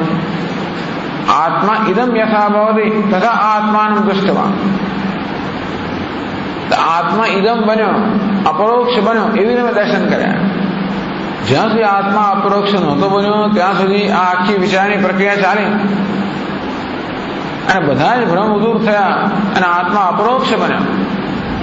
એટલે કહે છે કે આત્મબોધત આત્મ સંબંધિન બોધત. આત્માનો જે આત્મા વિશે જે બોધ કેવી રીતે? ગુરુ વેદાંત વાક્યજન્ય જ્ઞાનાત. ગુરુને વેદાંત દ્વારા જ્યારે મહાવાક્યનો ઉપદેશ કરવામાં આવ્યો, તત્વમસી અહમ બ્રહ્માસ્મિ, એ વાક્યનાથી એ વાક્ય દ્વારા જે બોધ જન્મ્યો એ દ્વારા મેં આત્માને જાણ્યો. કેવી રીતે? ઇદમ તયા જાણ અપરોક્ષમ યથા ભવતી. તો આત્મા અપરોક્ષ પણ એ જ મેં જાણ્યો. એટલે આ ટીકાકાર કહે છે, ગ્રંથકાર ઇદમ શબ્દ છે ઇદમના દર્શન કરે એમ નહીં, ઇદમ રેવે ઇદમ રૂપે દર્શન કર્યા. દર્શન આત્માના કર્યા, બ્રહ્મના કર્યા. તતમમ અપશ્યત એટલે વિસ્તૃતમ બ્રહ્મ અપશ્યત. બ્રહ્મના એટલે પરિપૂર્ણ બ્રહ્મના દર્શન કર્યા. કઈ રીતે? ઇદમ યથા સ્યાત, એ પરિપૂર્ણ બ્રહ્મ અપરોક્ષ થયું એ તમે દર્શન કર્યા. અપરોક્ષ તયા દર્શન કર્યા. એમ કરીને ઇદમ શબ્દ જે છે એ દર્શનનું વિશેષણ છે, દર્શન ક્રિયાનું વિશેષણ છે. તો એવી દર્શન મેં બ્રહ્મના તતમમ કે પરિપૂર્ણ બ્રહ્મના એ જ દર્શન કરે છે તે બ્રહ્મ અપરોક્ષ તથા સ્વરૂપ તેના હેતુના ઇદંદ્ર સંજ્ઞક સન આનંદાત્મા પરઃ પુમાન અભૂત. તેથી આનંદ સ્વરૂપ પરમ પરમાત્મા ઇદંદ્ર શબ્દ નામ વાળો બન્યો અર્થાત ઇદંદ્ર નામ પ્રાપ્ત થયો. ટૂંકમાં એ પોતે જ બની ગયો. દર્શન કરનાર પોતે જ ઇદંદ્ર બની ગયો. બ્રહ્મવિદ બ્રહ્મય ભવતી શ્રુતે. કારણ કે બ્રહ્મનો જ્ઞાતા બ્રહ્મ જ બની ગયા. અંતે રીતે આનંદાત્મા પરઃ પુમાન અભૂત એવું કહે છે. આ ઇદંદ્ર જે છે એ પરમ પુરુષ બની ગયો, આનંદાત્મા બની ગયો એવી રીતે છે. શું ઇદંદ્ર નામાતેન પરઃ આનંદાત્મા પરઃ પુમાન અભૂત. આ ભૂત ક્રિયાપદને આની સાથે જોડ્યું. તો જે ઇદંદ્ર કહેવાયો તો પરિપૂર્ણ બ્રહ્મના ઇદંતયા અપરોક્ષતયા દર્શન કરવાને કારણે જે ઇદંદ્ર કહેવાયો એ ઇદંદ્ર આનંદ સ્વરૂપ પરમ પરમાત્મા બની ગયો. કેમ? બ્રહ્મવિદ બ્રહ્મય ભવતી. બ્રહ્મનો જ્ઞાતા છે એ બ્રહ્મ જ બની જાય. આવું વાક્ય ક્યાંય નથી ખરેખર તો બ્રહ્મવેદ બ્રહ્મય સેવો હોય તો પરમ બ્રહ્મવેદ બ્રહ્મય. પણ આવું જાણીતું થઈ ગયું છે. બ્રહ્મવિદ બ્રહ્મય ભવતી એવું જ કહેવાય છે. ખરેખર તો જે બ્રહ્મવેદ બ્રહ્મને જાણે છે એ બ્રહ્મ બને છે. અર્થ એક જ છે. ઇદમ પદપૂર્વક દૃશ ધાતો ધ્રત પ્રત્યય સતી ઇદંદ્ર નામ નિષ્પત્તિ બોધ્યા. ઇદંદ્ર નામ ઇદમ પદપૂર્વક દૃશ ધાતો. ઇદમ એ પહેલા આવ્યું. દૃશ ઇદમ દૃશ અને ધ્રત પ્રત્યય. ધ્રત એટલે ર પ્રત્યય. ઇદમ દુષ્ને ર પ્રત્યય આવ્યો. તેથી આ શકા જતો અને પેલો ધનો દ્ર થઈ ગયો માટે ઇદંદ્ર એવું નામ બન્યું. ઇદંદ્ર નામ નિષ્પત્તિ બોલતી. આ પ્રકારે ઇદંદ્ર નામ રચાયું કે ઇદંદ્ર નામ નિષ્પન્ન એ સમજવું જોઈએ. તસ્ય વ્યવહારસ્તુ ઇન્દ્રપદેનૈવ કાર્ય. ભલે ઇદંદ્ર નામ હોય તો એનો વ્યવહાર તો ઇન્દ્ર શબ્દથી જ કરવો જોઈએ. વ્યવહાર શબ્દ પ્રયોગ એમના વિશે ઇદંદ્ર શબ્દનો પ્રયોગ ના કરવો જોઈએ, ઇન્દ્ર શબ્દનો પ્રયોગ જ કરવો જોઈએ. એ પછીના શ્લોકમાં કહે છે ઇદંદ્રમ સંતમેતમ તમ ઇન્દ્રમિત્યુચિરે સુરા પ્રત્યક્ષમ વિદ્વિષન્ત્યેતે પૂજ્યનામગ્રહં યતઃ.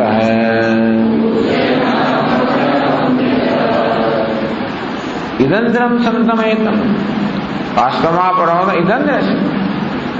તમ ઇન્દ્રમિતિ સુરા ઉચરે. ઇદંદ્રને દેવતાઓ ઇન્દ્ર એવો કહ્યો. પ્રત્યક્ષમી દ્વિષંતિ એતે. કારણ કે આ દેવતાઓ જે છે ને દેવતાઓએ જ પરમ ઇન્દ્ર કહ્યો. શા માટે? કારણ કે દેવતાઓને પ્રત્યક્ષ નામ માટે દ્વેષ. પ્રત્યક્ષમી દ્વિષંતિ એતે પૂજ્ય નામ ગ્રહમ યતઃ. કારણ કે પૂજ્યનું નામ લેવાનું છે ને તો પૂજ્ય વ્યક્તિનું લાવવાનું હોય ત્યારે દેવતાઓને પ્રત્યક્ષ નામ સાથે દ્વેષ છે એ પરોક્ષ રીતે નિર્દેશ કરતા હોય છે. અને માટે દેવતાઓએ એમને ઇદંદ્રને બદલે ઇન્દ્ર કહ્યો. તમ ઇદંદ્રમ સંતમ ઇન્દ્ર ઇતિ આચક્ષતે. પરોક્ષેણ કોણ? દેવા દેવતા સુરા. ટીકા કરે છે તમેતમ ઇદંદ્રમ સંતમ સુરાહ દેવા વન્યાદ્યા. અગ્નિ વગેરે દેવતાઓ બધા નામ આપ્યું. જેમ રમણવાસીનું નામ આપ્યું, વેંકટરામને નામ આપ્યું. કોણે? તો કે આપણા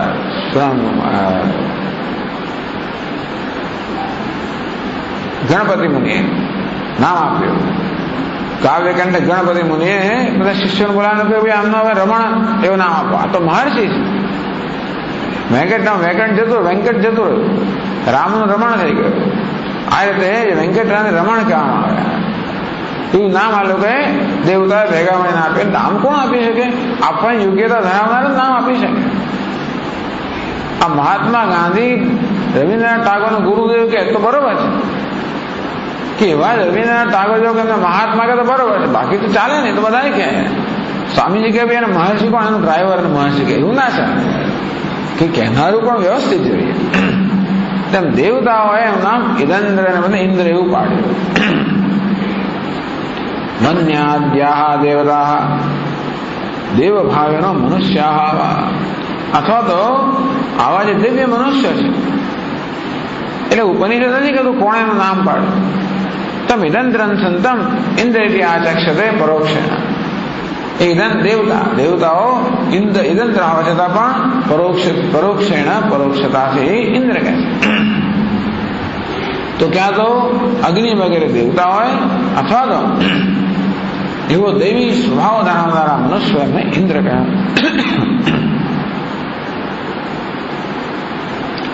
ઇન્દ્રમિતિ પરોક્ષ નામ કૃત્વા ઉચિરે કથિતવંત. આ પ્રકારે એના માટે ઇન્દ્ર એવું પરોક્ષ નામ થયું. પરોક્ષ એટલે શું? નામ પરોક્ષત્વમ રૂપાંતરકરણેન સ્વરૂપાચ્છાદનમ.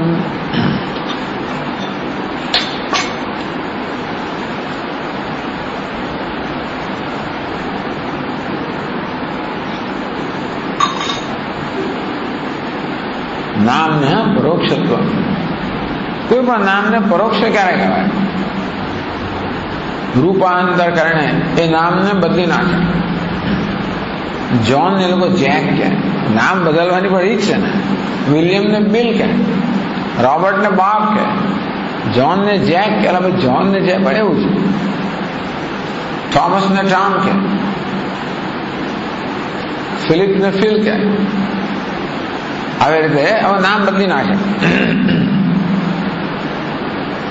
નામના પરોક્ષત્વ, નામની પરોક્ષતા કોને કહેવાય? રૂપાંતર કારણે એનું રૂપ બદલી નાખે. સ્વરૂપ આચ્છાદન, એ નામનું રૂપ, એનું રૂપ બદલીને એના સાચા સ્વરૂપનો આચ્છાદિત કરી નાખે, ઢાંકી દે.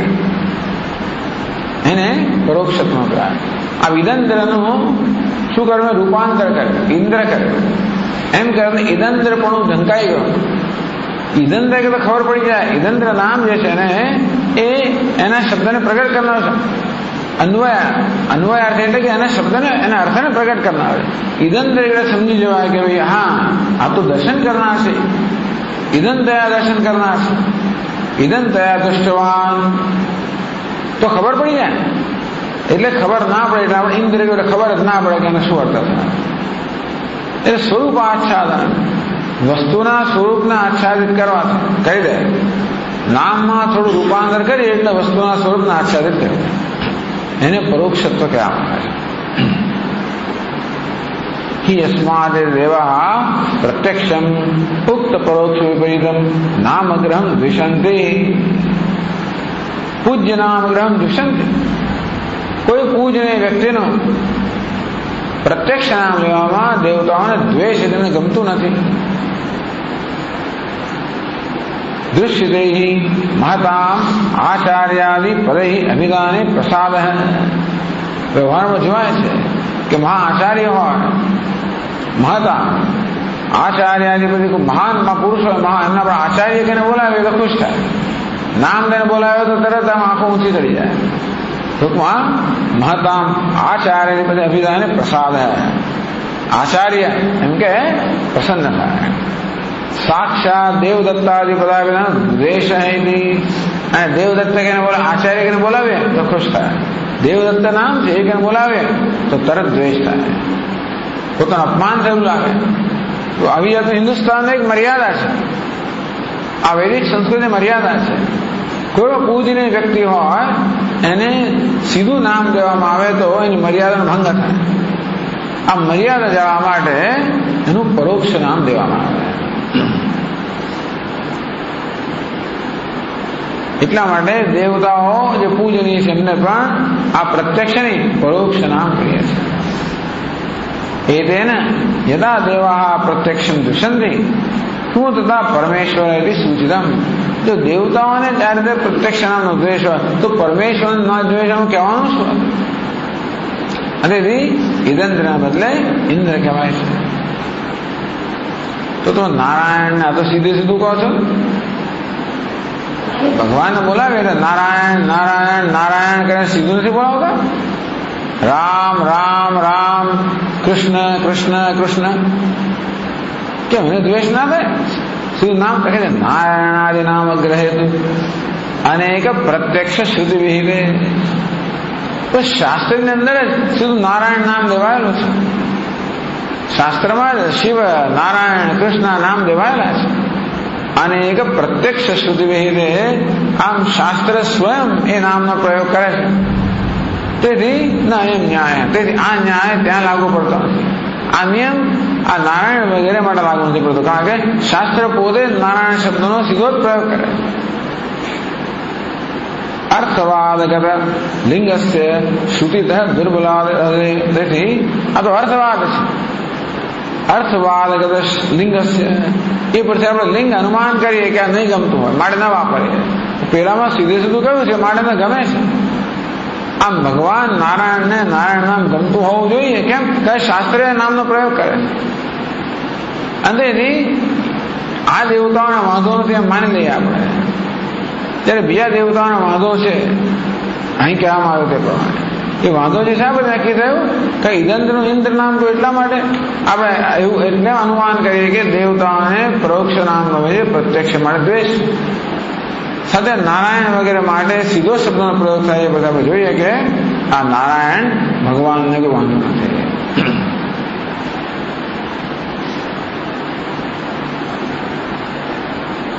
પરોક્ષ પ્રિયા વહી દેવા. પછીના શ્લોકમાં કહે છે પરોક્ષ પ્રિયાસ્તત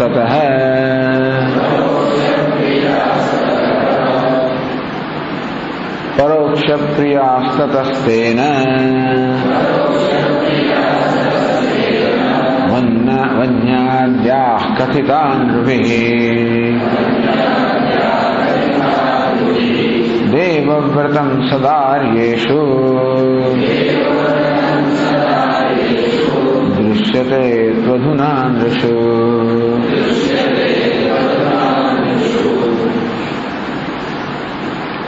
પરોક્ષ પ્રિયા તતઃ તેન વન્યાદ્યાઃ કથિતા નૃભિઃ. એટલે વન્ય વગેરે દેવતાઓ છે એ પરોક્ષ પ્રિય છે એવું માણસો કહે છે. અને તેથી દેવવ્રતમ સદા આર્યેષુ. આર્યેષુ એટલે જે લોકો સંસ્કારી જનો છે એ સંસ્કારી મનુષ્યમાં દેવતાઓનો જે નિયમ છે લાગુ પડતો જોવામાં આવે છે. દૃશ્યતે તદુનાનુષુ આર્યેષુ નૃષુ. જે સંસ્કારી કે શ્રેષ્ઠ લોકો છે એમનામાં આ જે પ્રથા જોવામાં આવે છે કે એ લોકો પણ પ્રત્યક્ષનો ઉલ્લેખ નથી કરતા, પરોક્ષ રીતે નિર્દેશ કરે છે. કારણ કે દેવતાઓને છે એટલા માટે. ટીકા કહે છે તતઃ દેવૈ પરમેશ્વર ઇન્દ્રપદેન વ્યવહાર. કે દેવતાઓએ પરમાત્માને ઇદંદ્રને બદલે ઇન્દ્ર એ પ્રમાણે કહે વ્યવહાર તો શબ્દ પ્રયોગ કર્યો માટે. તતસ્તેન તતઃ તેન સ્વયમપી પ્રત્યક્ષાભિધાન દ્વેષેણ છે. એટલે માની કે પરમાત્માને પણ પ્રત્યક્ષ નામ મળે દ્વેષ છે. દેવતાઓએ પરમાત્મા માટે ઇન્દ્ર શબ્દનો પ્રયોગ કર્યો એટલે દેવતાઓને દ્વેષ તો નક્કી થઈ ગયો પ્રત્યક્ષ માટે. તો પરમાત્માને હોય તો દેવતાઓને પ્રત્યક્ષ માટે દ્વેષ તો પરમાત્માની વાત જ શું કરવી? પણ પરમાત્માને પણ પ્રત્યક્ષ નામ માટે દ્વેષ છે. તેન સ્વયમપી પ્રત્યક્ષાભિધાન દ્વેષેણ છે. વન્યાદ્યાઃ દેવાઃ પૂજ્યાઃ પરોક્ષ પ્રિયાઃ. તેથી પૂજ્ય જે પૂજ્ય છે બધા પરોક્ષ પ્રિય છે. જે પરમાત્મા ખરો પણ અગ્નિ વગેરે દેવતાઓ પણ ખરા. જે પૂજ્ય બધા પરોક્ષ પ્રિય છે. કથિતા નૃભિઃ વિવેકીભિઃ. પણ વિવેકીજનો કહે છે કે જે પૂજ્ય છે હંમેશા પરોક્ષ પ્રિય છે, પ્રત્યક્ષ દ્વેષી છે. વ્યાખ્યે શુદ્ધિગતમ ઇવ પદમ પરોક્ષ પ્રિય ઇવ હિ દેવા. તો જે શુદ્ધની વ્યાખ્યા થઈ રહી છે એમાં ઇવ શબ્દ જે છે પ્રસિદ્ધિ દ્યોતકમ હિ પદમ ચ વ્યાકુર્વન પરોક્ષ પ્રિય ઇવ હિ. આ હિ છે ને એ પ્રસિદ્ધિનું દ્યોતક છે, પ્રસિદ્ધિ જણાવે છે. એ બંનેની વ્યાખ્યા કરતા કહે છે વ્યાકુર્વન ऐहलौकिकेषु सन्मार्गवर्तिलोकरूपेषु देवेषु नियमत्वेन परोक्षप्रियत्वम् अस्य अनुगमम् आह। तो इव અને ही આ બે શબ્દોની વ્યાખ્યા કરતા ऐहलौकिकेषु આ લોકની અંદર ઇહલોકમાં સન્માર્ગવર્તી લોકરૂપેષु દેવેષु એટલે આર્ય છે। આર્ય અર્થાત જે સન્માર્ગના અનુસરણ કરનારા છે। પણ આપણે દેવતા કહીએ। મનુષ્યોની અંદર પણ જે લોકો સન્માર્ગનું અનુસરણ કરનારા હોય અને તેથી દૈવી સંપત્તિ ધરાવનારા હોય એમને પણ આપણે દેવ કહી શકીએ। તો પેલા અગ્નિ વગેરે દેવતાઓ જેમ પરમાત્માને પરોક્ષ નામથી બોલાવે, અહીં પણ તેવી રીતે જે આર્ય છે અર્થાત જે લોકો સંસ્કારી છે, શિષ્ટ છે, એ જેનો પણ પૂજ્યને પરોક્ષ નામથી બોલાવે છે એ નિયમ જોવામાં આવે છે। એટલે એ જ ही પ્રસિદ્ધ છે। પ્રસિદ્ધ કેમ છે? અત્યારે પણ આપણે એ પ્રકારનો નિયમ જોઈએ છીએ। એ લૌકિકેષુ સન્માર્ગવર્તી લોકરૂપેષુ દેવેષુ સન્માર્ગનું વર્તન આચરણ કરનારા દેવ સમાન જે લોકો છે, નિયમ હંમેશા નિયમ પ્રમાણે પરોક્ષ પ્રિયત્વ સનુગમમ આહ, એ લોકો પણ પરોક્ષ પ્રિયતાનું અનુસરણ કરતા નિયમ પ્રમાણે જોવામાં આવે છે। એટલે કે દેવવ્રતમ સદા આર્યેષુ દૃશ્યતે। આ દેવવ્રત નામ નથી, નિયમો વ્રત ઇતિ અમર।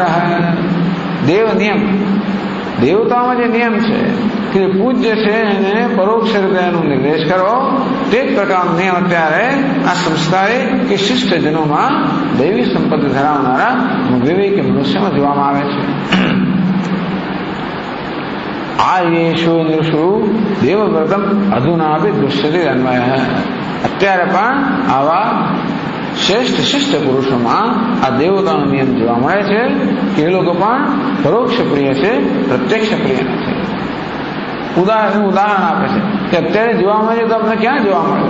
ઉદાહરણ આપે છે 333માં શ્લોકમાં। પિત્રાચાર્યાદિ નામાની ન વદન્તિ નરાઃ ક્વચિત एवं नार्योऽपि पत्यादेः भाषन्ते नाम नैव हि किन्तु नामान्तरेणैव व्यवहारं प्रकुर्वते।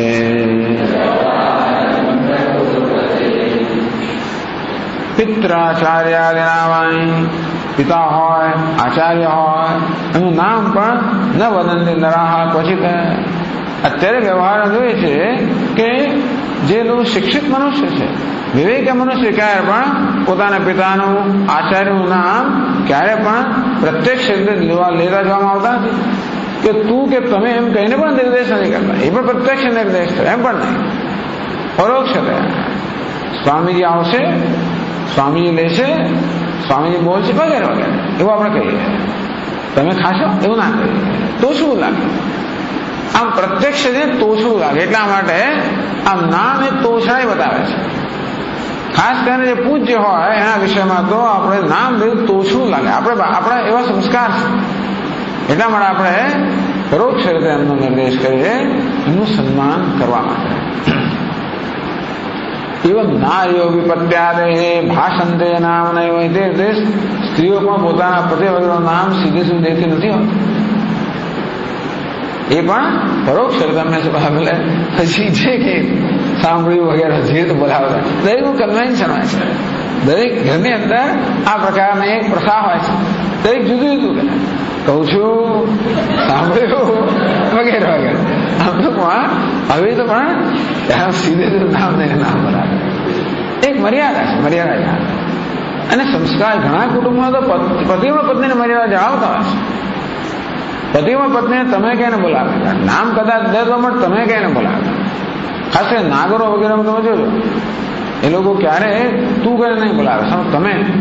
અરે ઘણી વાર ત્યાં સુધી પોતાના સંતાનોને તમે કહીને બોલાવે, એ કદાચ વધારે પડતું જણાય સંતાનો માટે, અને આપણને એવું લાગે ને પછી આમ તમે ક્યારે બોલે આપણે જયારે થોડો પ્રેમમાં ઓટ આવતો એવું પણ આપણે લાગે, એટલે એ રીતે ઘણા લોકો આવું નામ પસંદ કરતા હોય છે।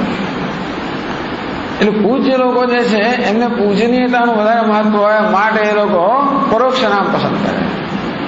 પણ જે પ્રેમના ભાગી છે લોકોને પ્રેમ મહત્વના કારણે એ લોકો નામ પસંદ કરે. અને તમે અથવા એવો આડકતરો એમને નિર્દેશ ન ગમતો હોય પછી ક્યાંક એવું જોવામાં આવે છે. એવમ નાર્યો વિપત્યાદે ભાષંતે નામ નૈવહી કિંતુ નામાંતરેણ વ્યવહારમ પ્રકુર્વતે. અત્યારે એટલા માટે પત્ની જયારે હજી પણ આમ આપણે એવું જયારે કંઈક થાય અંદર પત્ની જયારે એના પતિનું નામ તું કહીને બોલાવે નામ જઈને બોલાવે એમાં કંઈક ખરું કહો સમાન અધિકાર છે બધા એટલે એવું કશું કહેવાય નહીં પણ છતાં આપણે વિચિત્ર લાગે. પત્ની પતિને તું કહીને બોલાવતી હોય તો આપણી સમસ્યાનું નામ દઈને બોલાવે એવું કરે ત્યારે આપણે જયારે થોડુંક વિચિત્ર લાગે. બીજું કહીને તો કંઈક આદરવાચક શબ્દો ઉમેરે તો પણ આપણે સારું લાગે. એ આપણી જૂનવાણી ઢંગ છે જો કે નવી પેઢીનું કશું ના લાગે પણ એવું આપ પેલામાં ઉછરેલા હોવાના કારણે હજી આપણે થોડું ખચકાટ થાય મનમાં થાય કિંતુ નામાંતરેણ એવા એટલે દરેક જેમ પોતાનો રુચિ પ્રકટ કરી દેતા હોય શાયદ પરોક્ષ પ્રિય એવા દેવા એટલે ટૂંકમાં આ દેવતાઓને પરોક્ષતા પ્રિય છે. કિંતુ નામાંતરેણ વ્યવહાર પ્રકૃતિથી આપણે જોયું છે કે આ સ્ત્રીઓ વગેરે પણ પતિ માટે અન્ય નામથી આચાર્ય માટે વગેરે અન્ય નામથી વ્યવહાર કરતા જોવામાં આવે છે. સીધું નામ દેતા એમ કરીને આ પહેલો અધ્યાય પૂરો થયો. પહેલો અધ્યાયનો ત્રીજો ખંડ છે આ પ્રકારે સમાપ્ત થયો. ઓમ પૂર્ણમદ પૂર્ણમિદં પૂર્ણાત પૂર્ણમુદચ્યતે પૂર્ણસ્ય પૂર્ણમાદાય પૂર્ણમેવાવશિષ્યતે. ઓમ શાંતિ શાંતિ શાંતિ. શંકરં શંકરાચાર્યં કેશવં બાદરાયણં सूत्रभाष्यकृतौ वन्दे भगवन्तौ पुनः पुनः ईश्वरो